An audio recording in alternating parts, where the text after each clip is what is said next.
delikado. Mo kasi naanak ko lang tulay. So ano to pagkat to sa usan ko dito mo. Usan ka tong maong driver nga nahimong kaupat do sa pamahan.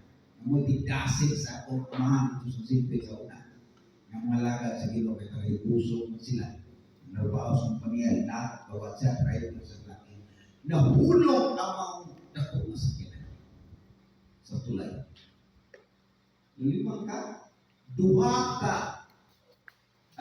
gamit sa pangkarga sa kahoy katong giguyod katong naguyod nahulog sa taas na tulay.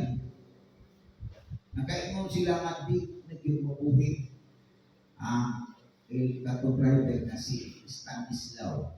Sila mo nga. Yung sabihin na nagkimubuhin. Namabali mga nilag ng kahoy.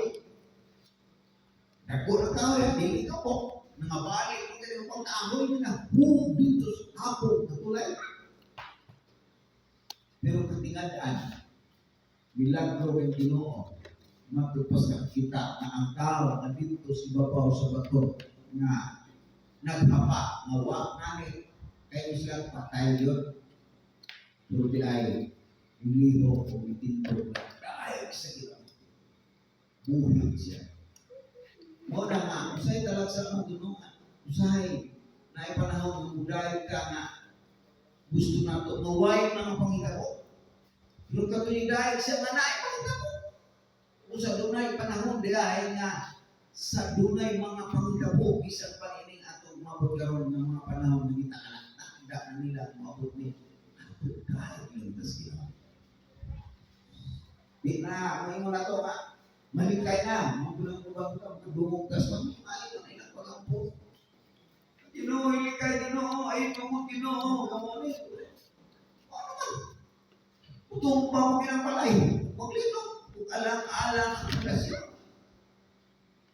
Maliki, manangyuta, o labihan ka, kusok na, kaya mong palay, busuhot na dito. Pero na ay something na ihatag sa Ginoo mong ilig ka mo sa. Muli na, sa kulbaan ka, pero di ay panahon dahil siya masyumoy ka, tingnan sila sa buhok na nagliti. Uwi ka. Murag lain ka pag minaon. Nga, kakasilaw. Ako naglaman ko ba, kung nga dito ko silaw sa mga kamay, manahulog ko. Sa undang ko,